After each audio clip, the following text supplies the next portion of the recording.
बेगूसराय में झूला छाप डॉक्टर का इलाज बना मौत का कारण। बुजुर्ग की मौत के बाद फूटा परिजनों का गुस्सा, कार्रवाई की मांग। पेट में गैस बन रहा था, हम डॉक्टर के पास ले गए। उसके बाद वो 2 सुइया दिया, एक सुइया नस में दिया, दूसर का सुइया नस में नहीं पड़ा। नस में नहीं पड़ने के कारण मेरे पिताजी को बेचैनी हो गया। डॉक्टर बोला ठीक है हम 10 मिनट मारे हैं। वो 10 मिनट वो बोलने के बाद वो आया 1.5 घंटा के बाद। जब मेरे पिताजी का दम टूट गया तब वो आया।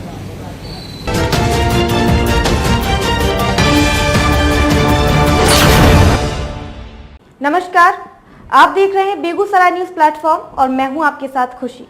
आइए रुक करते हैं आज की बड़ी खबर की ओर। बेगूसराय जिले से एक बार फिर झूला छाप डॉक्टरों के कहर की भयावह तस्वीर सामने आई है। कथित तौर पर एक झूला छाप डॉक्टर के इलाज के दौरान एक बुजुर्ग की मौत हो गई, जिसके बाद पूरे इलाके में सनसनी फैल गई। घटना के बाद मृतक के परिजनों में कोहराम मच गया और उन्होंने डॉक्टर पर गंभीर लापरवाही का आरोप लगाते हुए कड़ी कार्रवाई की मांग की।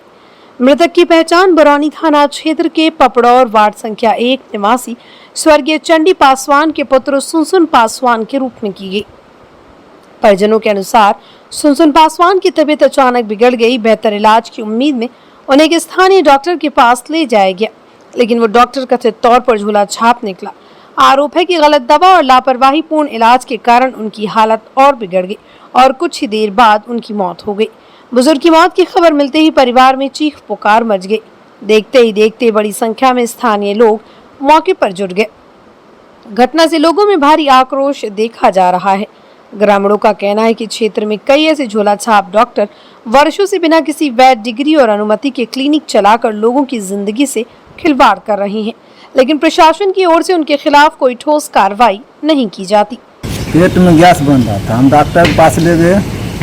उसके बाद वो 2 सुइया दिया, एक सुइया नस में दिया, दूसर का सुइया नस में नहीं पड़ा। नस में नहीं पड़ने के कारण मेरे पिताजी को बेचैनी हो गया। डॉक्टर बोला ठीक है हम 10 मिनट मारे हैं।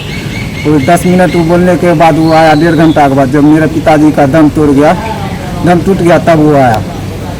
तो दोनों सुई को नस में देना था? हाँ, दोनों सुई को नस में देना था। तो एगो सुई नस में दिया, दूसर का सुई दे रहा था। आधे सुइया दिया, आधा सिरिंज में था। और उसके बाद मेरे पिताजी, डॉक्टर बोला हम 10 मिनट मारे हैं। वो 10 मिनट बदला 1.5 घंटा में आया, तब तक मेरे पिताजी का मृत्यु हो गया। मेरा पिताजी उठ बैठ कर रहा था, इससे पहले वो मेरा पिताजी सही था। जब से सुई दिया उसके बाद बेचैनी मेरे पिताजी खो गया। और डॉक्टर वहाँ पर था नहीं, वो डॉक्टर वहाँ पर रहता, मेरे पिताजी को बोलता बेगूसराय ले जाओ, हम बेगूसराय लेकर आते, लेकिन वो डॉक्टर वहाँ मौजूद नहीं था। इसी के दौरान मेरा पिताजी का मृत्यु हो गया। कब की घटना है? ये कल की घटना है। हम 5:30 बजे डॉक्टर के पास लाए। उसके बाद वो आया, लेकर गए और वो जांच किया। उसके बाद 2 सुई बोला कंपाउंडर देने के लिए। कंपाउंडर एक नस में दिया, एक नस में नहीं पड़ा। आधे सुई दिया, चमड़े में सब चल गया, बस उसके आधा सिरिंज में सुई था। और इसके बाद डॉक्टर बोला हम 10 मिनट में आ रहे हैं, पाइप लेकर हम मुँह नाक में दकर डालेंगे, गैस से निकलेगा।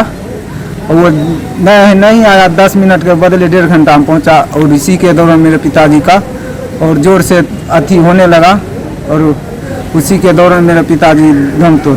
सुई कौन दे रहा था, डॉक्टर या कंपाउंडर? कहाँ का ये क्लिनिक कहाँ है? पपरौरे। आपका घर कहाँ है? पपरौरे मेरा भी घर। इनका क्या नाम था? ये सुनसुन पासवान। इनके पिताजी का नाम? स्वर्गीय चंडी पासवान। उम्र कितना होगा? वही 55-56 साल होगा। तो गैस की शिकायत में पेट दर्द वगैरह हो रहा था? हाँ। अच्छा, तो आप लोग क्या मांग कर रहे हैं? हम यही मांग कर रहे हैं सर, ऐसा लापरवाही कारण है मेरे पिताजी की मौत हो गया। डॉक्टर को जो सजा देना है कानून से उसे सजा दे और उससे हमको कोई नहीं चाहिए, कुछ नहीं चाहिए। हॉस्पिटल है या ग्रामीण चिकित्सालय? ग्रामीण चिकित्सालय है। अच्छा। छोटा मोटा डॉक्टर है, पढ़ लिख कर डॉक्टर बना क्लिनिक खोला है उसी का। ये क्या करते थे? ये अभी मजदूरी करते थे, आलू स्टोर में रहते थे मुंशी में। तो आपका क्या नाम है? मेरा नाम वीरेंद्र कुमार। घर कहाँ हुआ? पपरौर। ये कौन लगता है? मेरा पिताजी है। वार्ड नंबर 1, थाना बरौनी। मृतक के परिजनों ने प्रशासन पर भी सवाल उठाते हुए कहा, यदि समय रहते ऐसे फर्जी डॉक्टरों के खिलाफ कार्रवाई होती तो आज सुनसुन पासवान की जान बच सकती थी। उन्होंने संबंधित डॉक्टर के खिलाफ हत्या का मामला दर्ज करने और कठोर कानूनी कार्रवाई की मांग की है। घटना की सूचना मिलने के बाद पुलिस भी सक्रिय हुई और मामले की जांच शुरू कर दी। पुलिस अधिकारियों का कहना है कि परिजनों के आरोपों को गंभीरता से लिया गया और सभी बिंदुओं पर जांच की जा रही है। जांच रिपोर्ट आने के बाद ये स्पष्ट हो सकेगा कि मौत की असली वजह क्या थी और इलाज में किसी प्रकार की लापरवाही या गैर कानूनी चिकित्सकीय गतिविधि हुई थी या नहीं। इस घटना ने एक बार फिर बड़ा सवाल खड़ा कर दिया है कि आखिर कब तक झोलाछाप डॉक्टर लोगों की जिंदगी से खिलवाड़ करते रहेंगे। स्वास्थ्य विभाग की लापरवाही और प्रशासनिक उदासीनता के कारण ऐसे फर्जी चिकित्सकों का नेटवर्क लगातार फैलता जा रहा है। अब देखना ये होगा कि सुनसुन पासवान की मौत के बाद प्रशासन जागता है या फिर ये मामला भी अन्य घटनाओं की तरह जांच की फाइलों में दब कर रह जाएगा। बेगूसराय से बेगूसराय न्यूज प्लेटफॉर्म के लिए कन्हैया पासवान की रिपोर्ट। खबरों में अब तक के लिए बस इतना ही। फिर होगी आपसे मुलाकात ऐसी ही एक और बड़ी खबर के साथ। तब तक के लिए नमस्कार और देखते रहिए बेगूसराय न्यूज प्लेटफॉर्म। ऐसे ही लेटेस्ट अपडेट्स पाने के लिए हमारे चैनल बेगूसराय न्यूज प्लेटफॉर्म को सब्सक्राइब करें और तुरंत नोटिफिकेशन पाने के लिए बेल आइकन प्रेस करना ना भूलें।